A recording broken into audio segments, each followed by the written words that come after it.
Blondie got me mad. Anyways, quick little recap. Lesbian night game comes out. The bull cut over here trying to save a girlfriend. Turns out girlfriend's the villain. Huh?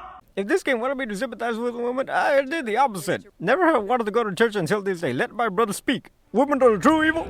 They are the plague of this world. They don't even deserve to be in the damn kitchen. Can't even get a goddamn sandwich right. You know what? Let me calm down. Let's start from the beginning, alright? Quick heads up. I am no writing analyst, alright? So don't expect anything out of me. I'm just going to speak my speech. So firstly, what are my complaints? Everything. Like, ooh, where do I start? How about let's start with comparison, because comparison is the greatest thief of joy. And this game already stole enough from me, so might as well go all the way in. But who am I calling the squabble? My girl, Teresa. You want to talk about badass woman? Let's talk about her. So like, why her though? Because they both somewhat go through that problem of like, struggling because of their standing and being a woman. The big difference is that Teresa had every reason to crash out, but she didn't. Instead, she just wanted to kill her. So what do we got with Blondie here? Well, she and Pope Cletus started a little talking, about knights errant and their, little history and, Yeah, well, for the short version for all of y'all, she meant that she ain't really got a lot of options in life because, like, she's poor and a woman, which is ironic because, like, can't you just be on the surface of, like, bull cut over here? So, like, yeah, whatever. Next part. Town is burning, so Pope Cletus got to go on a journey to find her girlfriend. And hey, look at that. She was just chilling there, I guess. But she didn't want to be saved until she saves everybody else. Wait, but you're...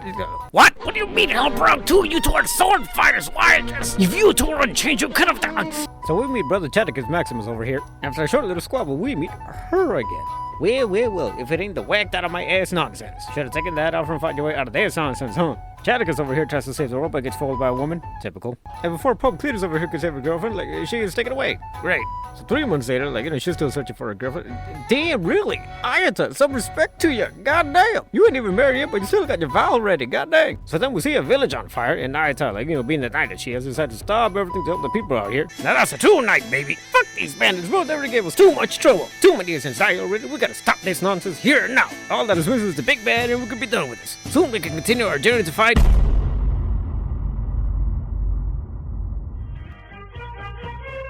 So remember when the bandits set the town on fire? Yeah, Blondie led them in. And why did she do it? Because being poor and the woman sucked. Man, you must be working at the cattle factory for you to be giving me this bullshit. Then she had the nerve to press on a girl like... You had no idea my struggle because you had power. Oh no, yeah, it was pretty easy having this power. Like, I mean, it wasn't as if I, had to work for it or anything. It's not like, like I was going to use this power to save them, my town that you burned. But the system was evil. I had no choice but to destroy them. Oh, you mean that goddamn same system that made Ayatollah Knight? Ooh, I bet you thought you were cooking with that. Instead, you make gorgonzola cheese because that shit stank.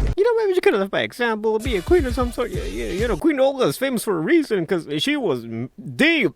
But no, you decided to be a bandit that, destroys villages. After a plague hit. You had the golden opportunity, and what did you do? Make it worse. I don't even feel bad for her. I feel bad for Ayata, but no. As far as I care, Blondie can burn in hell with Lucifer. It is the least she deserves. Hey, goat fuckers!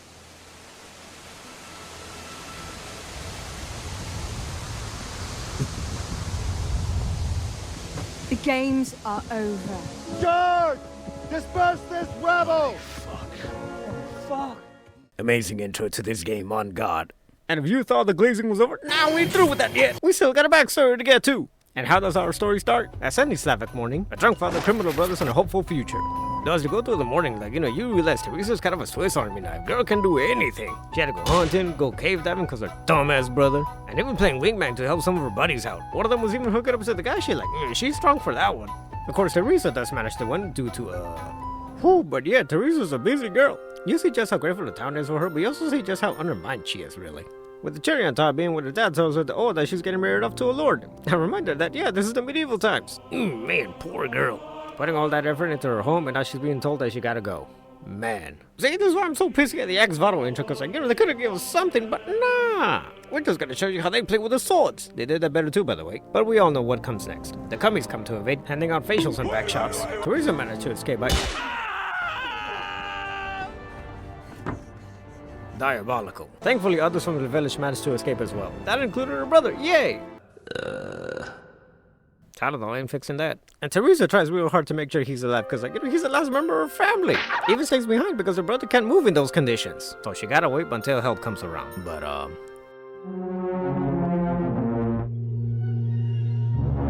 if Teresa crashed out right now, I would not have blamed her. All she had now was the dog, and even he got clipped. Everything she wanted to love and protect. Gone! But there was a little bit of hope. Coincidentally, our boy Henry was getting his ass jumped by... yeah, You know the saying, put somebody in an intense situation and the true self comes out. Teresa really showed she got that golden heart, you know? Like, oh man, this DLC showed how she got taken over by life, bro. By the way, this is why I really hated Blondie. Literally, her intro was just, man, it sucks to be poor. Man, it sucks to be a woman. We just get hints. And even the cataclysm that started all this, she was the cause. Meanwhile, we got Teresa's whole ass journey. I know what some of you might be saying. Teresa's was DLC, kind of an unfair comparison. And yeah, fair point. The cataclysm was felt through Henry in the main game.